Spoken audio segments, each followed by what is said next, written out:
अचानक से आदित्य की आंखें खुलती है। वो देखता है तो वो उसके बिस्तर में लेटा हुआ है। उसके बगल में उसका दोस्त रोहन लेटा हुआ है। बाहर से थोड़े चीखने चिल्लाने की आवाज़ें आ रही है। ये उठता है, हॉल में जाता है तो देखता है बहुत ज़्यादा भीड़ लगी हुई है। उस भीड़ को ये पार करने की कोशिश करता है। जैसे वो पार करता है, वो देखता है कि उन भीड़ के बीचों बीच एक लाश रखी हुई है, कफन से लिपटी हुई। वो थोड़ा नीचे झुकता है, उस लाश के चेहरे पर से वो कफन हटाता है और देखता है तो ये आदित्य का बड़ा भाई अंशुल है। आदित्य वहीं पे चीखने लग जाता है, चिल्लाने लग जाता है कि ये क्या हो गया अचानक से। वो रो ही रहा होता है कि आसपास जितने भी लोग खड़े रहते हैं वो सब राम नाम सत्य बोलते बोलते उस आरती को उठाते हैं। और वहीं पे आदित्य चिल्लाने लग जाता है, नहीं नहीं नहीं, मेरे भाई को कहीं पे भी मत लेके जाओ। मैं अपने माँ बाप को क्या जवाब दूंगा, उनको कुछ पता भी नहीं है, मत लेके जाओ। लेकिन किसी ने भी आदित्य की एक नहीं सुनी और सब लोग उस आरती को लेकर चले जाते हैं शमशान घाट। आदित्य अपने पूरे चेहरे को नोचने लग जाता है और तभी आदित्य को उसकी गर्लफ्रेंड अमीशा की आवाज़ आती है, उठ जाओ। आदित्य की आंखें खुलती है। वो अपने उसी बिस्तर में लेटा हुआ रहता है। उसके बगल में उसका दोस्त रोहन लेटा हुआ रहता है। अमीशा उसको कहती है कि इतना ज़ोर ज़ोर से क्यों रो रहे हो, चिल्ला क्यों रहे हो, बाहर तक आ रही है तुम्हारी आवाज़। उसके बाद आदित्य एकदम ज़ोर से कस के गले लगा लेता है अमीशा को और कहता है, शायद से मैंने बुरा सपना देखा था, it was just a bad dream. Amisha कहती है, हाँ हाँ कोई बात नहीं, लेकिन देखो अंशुल तुम्हें बाहर बुला रहा है, कब से बुला रहा है और बहुत गुस्से में, जाओ जाके देखो। फिर उसके बाद आदित्य कहता है, चलो ठीक है जाता हूँ मैं बाहर। बाहर जाता है तो देखता है कि अंशुल बहुत ज़्यादा गुस्से में है।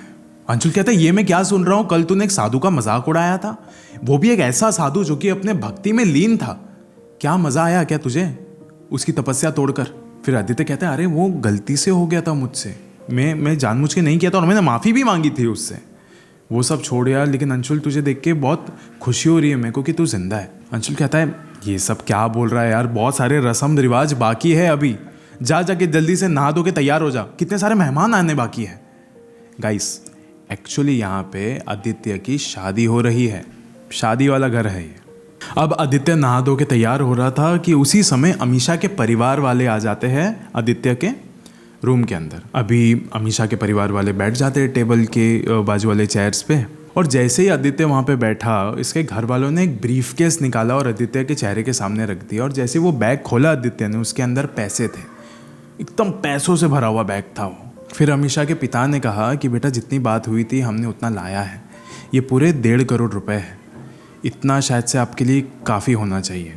और एक बात, हम आपको पैसे भी दे रहे हैं, हम ये भी जानते हैं कि आप बहुत ज़्यादा अच्छे लड़के हो, इसके लिए हम अपनी बेटी आपको सौंप रहे हैं, लेकिन उसका कभी भी दिल नहीं तोड़ना बेटा। ये बस मेरी हाथ जोड़ के एक विनती है आपसे कि आप कभी भी उसका दिल नहीं तोड़ना। फिर आदित्य उस बैग को बंद करता है और स्लाइड कर देता है उनके पास कि पापा मुझे नहीं चाहिए ये सब कुछ, मुझे सिर्फ आपकी बेटी चाहिए, मैं उसी से प्यार करता हूँ, पिछले 11 साल से उससे प्यार करता हूँ। वो खूबसूरत है मैंने माना, लेकिन अगर वो अपाहिज होती तो भी मैं उससे इतनी ही मोहब्बत करता। और ये सब कुछ सुन के अमीशा के पिता की आंखों में आंसू आ जाते हैं और उसी समय पता नहीं कैसे अमीशा अंदर आ जाती है कमरे में और वो देखते कि उसके पिता की आंखों में आंसू है। वो सीधा चेहरा घुमाती आदित्य की तरफ और कहती है, आदित्य तुमने कुछ कहा क्या।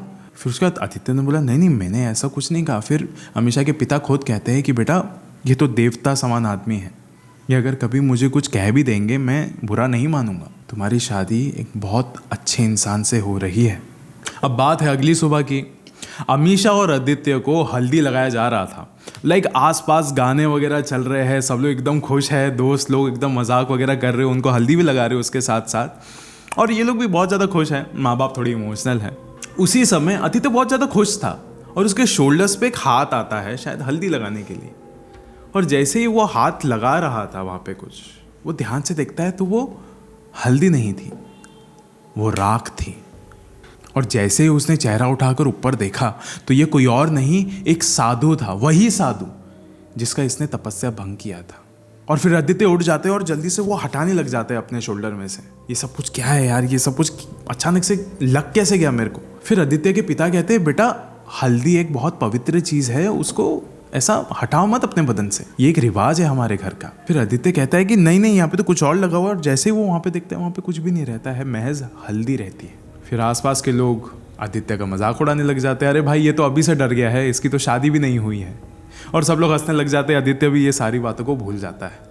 अब शाम का समय हो रहा था, हल्दी के जो रस्म रिवाज थे सब खत्म हो चुके थे, सब नहा धो के अभी तैयार हो चुके थे रात के डिनर के लिए। अब क्या होता है कि रोहन जो कि आदित्य का बहुत अच्छा दोस्त था, वो बस आ ही रहा था महल के बाहर, एंड वो देखता है कि आदित्य महल की सीढ़ियों के पास बस ऐसे एकदम शांति से बैठा हुआ है। रोहन जाता है उसके पास और पूछता है, आदित्य भाई हो क्या गया है, तेरी शादी ऐसे क्यों बैठा है?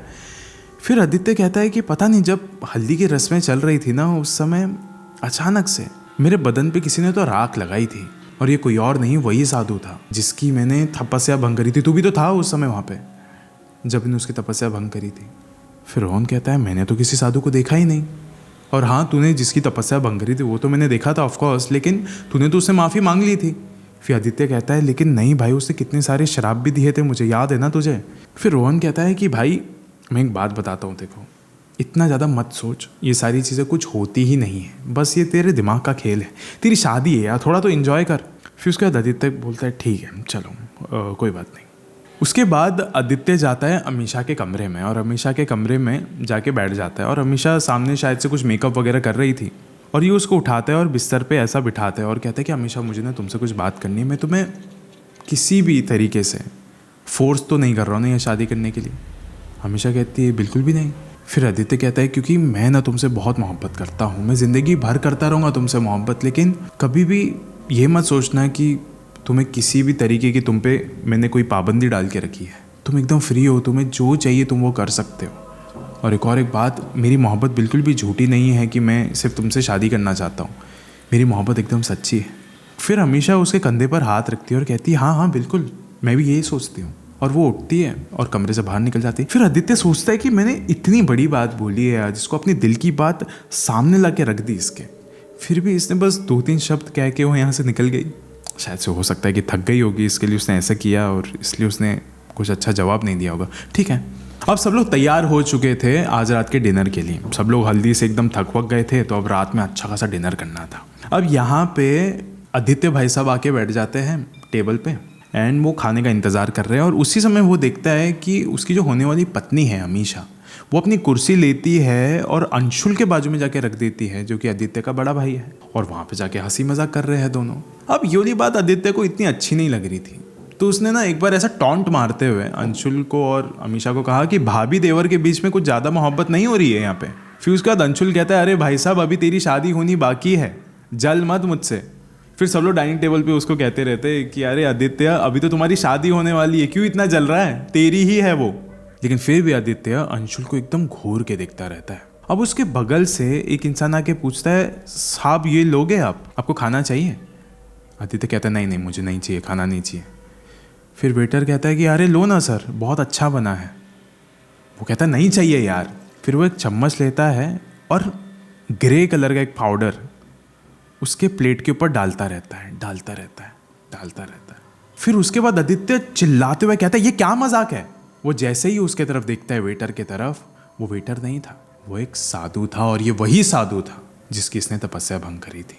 फिर वो कहता है, ये क्या मजाक है यार, मम्मी पापा आप जरा देखो ना इसको, ये कौन आ गया हमारे घर पे। वो आसपास देखता है तो डाइनिंग टेबल पे कोई भी नहीं बैठा हुआ है, पूरा डाइनिंग टेबल खाली है, आसपास सिर्फ अंधेरा है। फिर वो साधु आदित्य की तरफ देखता है और कहता है, यही तेरी जिंदगी है, काला अंधेरा, और वो वहाँ से निकल जाता है। आदित्य को कुछ समझ में नहीं आता, वो अपनी आंखें मलता है और वापस से देखता है तो सब लोग वैसे के वैसे डाइनिंग टेबल पे बैठे हुए हैं, हंसी मजाक कर रहे हैं। अभी आदित्य देखता है कि अंशुल कुछ तो अमीषा के कानों में कहता है, मतलब कुछ तो ऐसे बात कर रहे हैं वो लोग, और अमीषा हंसे जा रही है। ये आदित्य को देख के झेला ही नहीं जा रहा था, वो अपना खाना वैसे का वैसा वहाँ पे छोड़ देता है, उठता है और अपने कमरे में जाके बैठ जाता है। वो बस पता नहीं कुछ तो अपने ब्रीफ केस से कुछ सामान रख रहा था, निकाल रहा था, उसको खुद को समझ में नहीं आता। तभी वो देखता है कि अमीषा उसके कमरे में आ चुकी है। बहुत अलग किस्म के कपड़े पहने हुए थे उसने, जो कि शायद से किसी को अराउज करने के लिए पहने जाते हैं। एंड वो आती है और आदित्य के बाजू में आके बैठ जाती है और वो कहती है कि तुम जल रहे हो ना अंशुल से, सीधी सीधी बात है, तुम जल रहे हो। अभी भाभी देवर दोस्त भी नहीं हो सकते क्या? एक ही घर में हमको ज़िंदगी भर रहना है, तो तुम क्या चाहते हो कि मैं झगड़ा करके रहूं उसके साथ? नहीं ना, मेरा कोई दोस्त भी नहीं है, तो फिर मैं उसके साथ दोस्ती नहीं बना सकती। फिर आदित्य कहता है कि चलो ठीक है यार, मुझे माफ़ करना, मैं गलत समझा तुमको। उसके बाद ना अमीशा उसको कुछ नहीं कहती है, अमीशा बस उसको अपने सीने से लगा लेती है, उसको गले लगा लेती है और वो दोनों ना बहुत ज़्यादा करीब आ जाते हैं एक दूसरे के। और उसी समय आदित्य का फ़ोन बजता है। वो फ़ोन उठाता है, सामने वाला कहता है कि जल्दी से आ जाओ, यही अस्पताल का नाम है, आप जल्दी से आ जाओ यहाँ पे। आदित्य बोलता है कि हुआ क्या है? फिर वो कहता है कि तुम्हारे माँ बाप का रोड पे एक्सीडेंट हुआ है, वो इस अस्पताल में है, आखिरी सांसें चल रही है उनकी, जल्दी से आके मिल लो। आदित्य सब कुछ छोड़ छाड़ के सीधा अस्पताल के लिए निकलता है। वो जैसे ही अस्पताल में पहुंचता है वो देखता है कि उसके पीछे भी एक और एक गाड़ी रुकी हुई है। अभी जैसे ही देखता है कि उस गाड़ी में से कौन निकला है तो निकलते हैं अंशुल और अमीशा। वो भागते हुए अंदर जाता है। जैसे ही वो आईसीयू के अंदर पहुंचता है देखता है कि सारे जो नर्स है वो उसके माँ बाप के चेहरे के ऊपर सफ़ेद रंग का कफन लगा रहे हैं। और उसका डॉक्टर कहता है आपने देरी कर दी, बस अभी 2 मिनट पहले ही उनकी आखिरी सांस निकल चुकी उनके बदन से। मरते वक्त भी वो तुमको ही याद कर रहे थे बेटा, और यही कहा था उन्होंने कि मेरे बेटे की शादी है, उनको कह देना चाहे कुछ भी हो जाए ये शादी ना रोकना, क्योंकि हमारी ये आखिरी ख्वाहिश ही समझ लो। आदित्य ये सुन के सीधा वहीं पे हॉस्पिटल के फर्श पर गिर जाता है और रोने लग जाता है। रोते रोते रोते रोते वो देखता है कि अभी तक कोई आया क्यों नहीं है उसके पास, कोई संभाल ही नहीं रहा है आदित्य को। वो पीछे मुड़ के देखता है तो अमीशा अंशुल को चुप करा रही है। पूरा खानदान आके अंशुल को मिले जा रहा है और आदित्य सोचता है कि मेरे माँ बाप नहीं मरे हैं क्या? सिर्फ वो उन्हीं के माँ बाप थे, अंशुल भैया के, मैं उनका बेटा नहीं था क्या? अब ये सोचते सोचते सारे फॉर्मेलिटीज़ कंप्लीट करके वो लोग अभी शमशान घाट की ओर बढ़ जाते हैं अंतिम क्रिया के लिए। जाते हैं लेकिन बहुत ज़्यादा बारिश हो रही होती है और बारिश के लिए इतना ज़्यादा उनको वेट करना पड़ा कि अभी रात के कुछ 2:30-3 बजने लग रहे थे। अब जो वहाँ पे जो थे जो अंतिम क्रिया करा रहे थे उन्होंने मशाल दी अंशुल और आदित्य के हाथ में। जैसे आदित्य ध्यान से देखता है कि अंतिम क्रिया करा कौन रहा है तो मशाल देने वाला हाथ उसी साधु का था जिसने आदित्य को इतने वक्त से परेशान किया है। आदित्य उस समय कुछ भी नहीं कहता है, कुछ भी नहीं कह पाया, वो एकदम बस रो ही रहा था। और अब उसने उस चिता को आग दे दी थी। अब सुबह के 6 बज रहे होते हैं। आदित्य बस रोते रोते उसी शमशान घाट में ऐसे बैठा हुआ रहता है उसके माता पिता के चिता के सामने, और उसके पीछे से एक कलश आता है और वो शख्स कहता है ये रही तुम्हारे माँ बाप की अस्थियाँ। और ये आवाज़ उसी साधु की थी और वो कलश देते हुए कहता है कि तुम्हारी ज़िंदगी का पहला पड़ाव यहाँ पे ख़त्म होता है। फिर आदित्य कहता है ये सब कुछ तूने ही किया है, तूने ही मेरे माँ बाप को मारा है, सब कुछ तेरा किया धरा है। वो साधु कहता है यहाँ पे असली गुनहगार वही है जिसके हाथ में कलश है, याद रखना।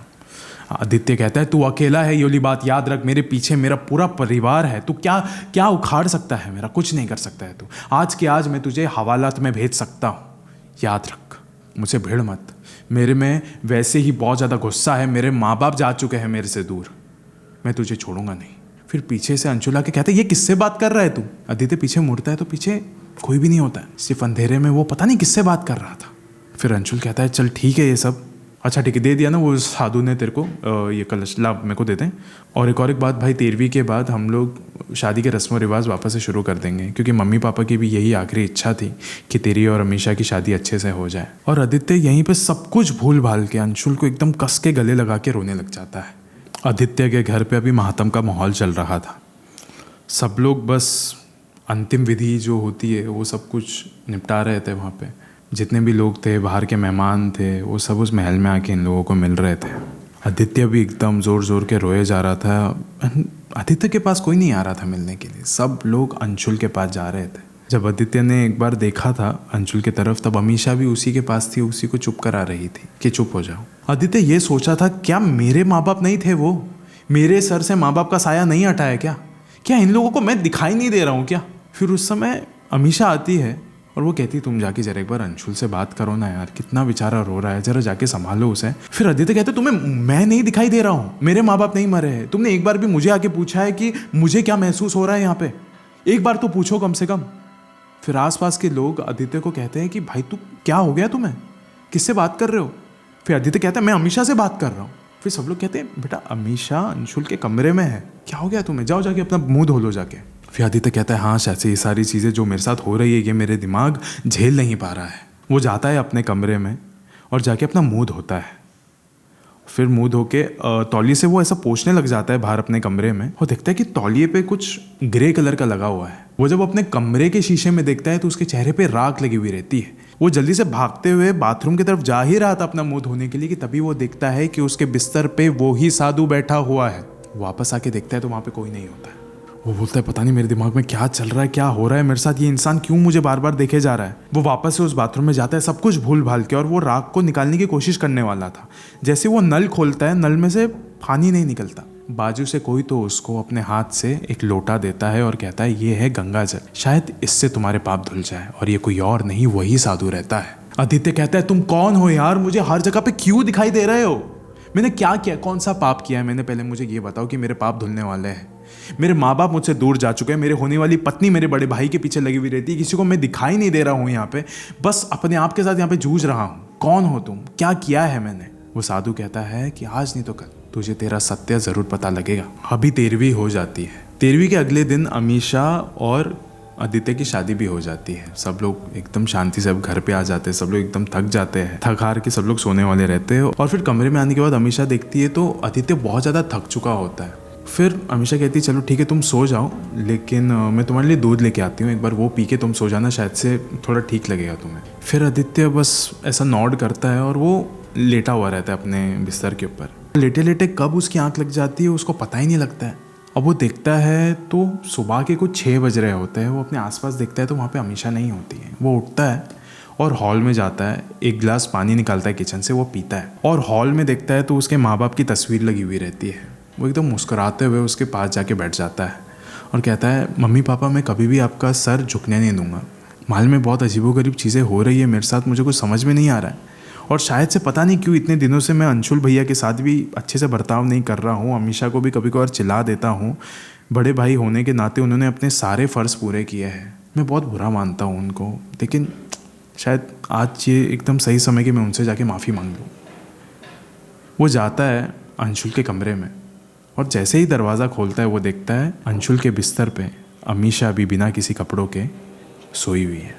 आदित्य को इस समय कुछ भी समझ नहीं आता है। वो बस जाता है अपने महल के बाहर, जाके एक बड़ा सा ऐसा पत्थर उठाता है, उस कमरे में आता है और सीधा अंशुल के सर के ऊपर दे मारता है, और उसके बाद वापस से उठता है, आता है और अमीषा के सर के ऊपर भी वो पत्थर दे मारता है और दोनों की वहीं पे मौत हो जाती है। और वो पत्थर को बाहर फेंकने ही जाने वाला था कि उस समय वो देखता है कि इतने अंधेरे में उस दरवाजे के पार वही साधु खड़ा है और वो कहता है तुम्हारी जिंदगी का शायद से यह आखिरी पड़ाव भी अब खत्म होता है। और अचानक से आदित्य की अभी आंखें खुल जाती है और ये एक अजीब सी खंडर सी जगह है, उसी का महल है लेकिन बहुत ज़्यादा खंडर है। ऐसा लगता है कि बहुत सालों से इसका मेंटेनेंस नहीं हुआ है, कुछ नहीं हुआ है। ये मैं कहाँ पे आ गया हूँ। ही वाज लाइक आसपास बस वो चिल्लाए जा रहे हैं अंशुल, हमीशा, मम्मी पापा, आप लोग हो किधर, मैं यहाँ पे अकेला हूँ। लेकिन उसको एक चीज़ तो समझ में आ गया था कि ये जो भी मैं देख रहा था ये सिर्फ एक बुरा सपना था और कुछ नहीं। लेकिन उसको पता था ये सब कुछ कौन कर रहा है, ये वही साधु कर रहा है। और उसको पता था कि आखिरी बार इसने उसकी तपस्या जहाँ पे भंग करी थी मैं वहीं पे जाऊँगा, और वो वहीं पे जाने के लिए निकलता है। अब आदित्य अपने घर से बाहर निकलता है और देखता है कि वो जो साधु है ठीक इसके महल के सामने वाले एक बड़े से पेड़ के नीचे तपस्या कर रहा होता है। ये जाता है और सीधा उसका जाके गला पकड़ता है और कहता है कहाँ है मेरे माँ बाप, कहाँ है मेरी पत्नी, कहाँ है मेरा भाई, मुझे बता कहाँ है ये लोग। फिर वो साधु कहता है ये तो वही लोग हैं ना जिनको तू निगल चुका है। आदित्य थोड़े कदम पीछे लेता है और कहता है मैं निगल चुका हूँ, कहाँ पे है ये लोग। और फिर आदित्य कहता है मैंने तेरा क्या बिगाड़ा है, मुझे बस इतना बता। फिर वो साधु कहता है कि तूने कल क्या किया था, तुझे याद है। आदित्य ने कहा कि कल तो मैं यहाँ पे आया भी नहीं था। फिर वो साधु कहता है मूर्ख, मेरे सालों की तपस्या तूने भंग करी थी और मुझसे माफ़ी मांगने के बजाय तूने मेरे चेहरे पर थूक के चला गया था तू, और मुझे जाते वक्त कहा था कि तू तो अकेला है, मेरा क्या बिगाड़ लेगा। तो जब से तूने तेरे भाई को कफन में लिपटा हुआ देखा था तब से लेके अब तक जो भी तूने देखा वो मेरा दिया हुआ एक छलावा था, सिर्फ एक छलावा। यही तेरी हकीकत है। तेरी पत्नी वो तो मर चुकी है, तेरा भाई वो भी मर चुका है, तेरे माँ बाप वो भी मर चुके हैं। फिर आदित्य कहता है तूने मारा है उन सबको, सिर्फ तूने मारा है, मुझे मालूम है तूने मारा है उन सबको। फिर वो साधु कहता है अब मैं तुझे तेरी हकीकत बताता हूँ। वो साधु कहता है कि हाँ तेरी शादी हो रही थी और तेरे माँ बाप मर चुके हैं। कैसे? शादी से एक रात पहले तूने अपने माँ बाप को अपने ही घर से निकाल दिया था। फुटपाथ पे सो रहे थे तेरे माँ बाप, जिसके वजह से एक गाड़ी ने उन्हें ठोकर मार दी और उनकी वहीं पे मौत हो गई। तेरी पत्नी की जो बहन थी उसके साथ तेरे गैर संबंध थे, ये देखकर तेरी पत्नी भी एक मानसिक तनाव में जा चुकी थी और 1 साल में वो भी चल बसी। तेरा भाई जो तुझे हर साल ये कहता रहता था कि अपनी शराब का नशा छोड़ दे, उसको भी तूने एक दिन शराब के नशे में ही आकर पानी में डुबो कर मार दिया। और शायद इसी वजह से 7 साल की सज़ा काट के आ रहा है तू जेल से। और तुझे लग रहा है कि मैं अकेला हूं? मेरे पास कम से कम मेरे भगवान है। तेरे पास क्या है? भगवान स्वयं कभी किसी को मौत का दंड नहीं देते, तो तू तो सिर्फ एक मामूली इंसान है। तूने तो 4 लोगों की हत्या करी है। तू तो अकेला रहेगा और वही चीज़ सही है, वही चीज़ बेहतर है। अब जाकर वापस से सो जा और वही चीज़ देख जो तू खो चुका है और अपनी गलतियों का प्रायश्चित कर। जा सो जा। मैं तो तुझे माफ़ कर दे रहा हूँ, लेकिन एक बात सुन, तेरा अंत भी बहुत नज़दीक है। और यूली बात कहकर वो साधु वापस से अपने भक्ति में लीन हो जाता है। आदित्य ये सब सह नहीं पाता है। रात भर बैठ के वो 2-3 चिट्ठियाँ लिखता है, कुछ पेपर्स में वो ये सारी चीज़ें लिखता है, शुरुआत से लेके अंत तक क्या हुआ उसकी ज़िंदगी में। सब चीज़ उसको याद आ जाती है और वो सारी चीज़ें वो एक लिफाफे में बंद करके उसके दोस्त रोहन के घर के दरारों के नीचे से स्लाइड करते हुए उसके घर में फेंक देता है। उसके बाद आदित्य का क्या हुआ कभी किसी को पता नहीं चला, लेकिन हाँ, रोहन को वो चिट्ठी मिल गई थी। और आज भी आदित्य की ये पूरी कहानी, ये पूरी दास्तान उन्हीं चिट्ठियों में कैद है। लेकिन आदित्य का क्या हुआ वो किसी को नहीं पता चला। आज इस कहानी के अंत में मैं आपसे बस इतना ही कहना चाहूँगा कि जो भी आपकी ज़िंदगी में आपके पास है, सबसे हसीन चीज़, उस पर कभी घमंड ना कीजिएगा। मैं भी एक समय करता था कि मेरे पास बहुत सारे दोस्त हैं। स्कूल में करता था कि हाँ मेरे पास बहुत सारे दोस्त हैं, कोई कुछ नहीं करेगा मेरा। फिर कुछ दोस्त अलग हो गए, मैं 12वीं में आ गया, फिर और ज़्यादा घमंड करने लगा, अरे अभी तो बहुत ज़्यादा अच्छे दोस्त हैं मेरे पास, वो भी अलग हो गए। फिर उसके बाद मैं ग्रेजुएशन में गया, फिर उसके बाद और ज़्यादा गहरी दोस्ती हो गई उन लोगों के साथ, फिर वो भी अलग हो गए। और उसके बाद मैं आज सोचता हूँ कि इतने सारे लोगों के साथ मैंने इतने हसीन पल बिताए और आज वो कब कहाँ पहुँच गए मुझे पता ही नहीं चला। ये जो आपको एग्जाम्पल दिया ना, ये बहुत छोटा एग्जाम्पल है। सबसे बड़ा एग्जाम्पल आपके माँ बाप होने वाले हैं। ज़िंदगी में एक ऐसा कड़वा पल आएगा जब आप अपने खुद के माँ बाप खो दोगे और वो दर्द आपसे सहा नहीं जाएगा। और एक बात, दर्द का ना कोई मीटर नहीं होता है कि ये वाला दर्द बहुत ज़्यादा कम है, वो वाला दर्द बहुत ज़्यादा है। या तो आप उस दर्द को पार कर जाओगे या फिर आप आदित्य की तरह एक मानसिक रोगी में तब्दील हो जाओगे। और यही बात है बस इस पूरी कहानी के अंदर। मैं इस कहानी को एक हॉरर स्टोरी ही कहना चाहूँगा। हाँ, माना मैंने इसके अंदर कोई भी भूत नहीं था, लेकिन एक छलावा तो था। शायद हो सकता है कि आप भी अगर इस समय अपनी ज़िंदगी के गुजरे हुए 10 साल देखो तो आपने ऐसी कितनी सारी हरकतें करी होगी जिस पे आपको थोड़ी बहुत तो शर्म आती होगी। देखो, हर कोई अपनी ज़िंदगी में हीरो होता है, लेकिन याद रखिए आप भी किसी ना किसी की ज़िंदगी में विलन भी होगे जिसके साथ शायद आपने गलत किया होगा। और एक बात, कभी भी लालच ना रखिएगा किसी भी चीज़ का अपनी ज़िंदगी में। जितना लालच करोगे ना उतना ही आप किसी ना किसी पाप में डूब मरोगे, ये मैं सोचता हूँ। My name is Aman Parkar and अब ये कहानी ख़त्म होती है। शुक्रिया।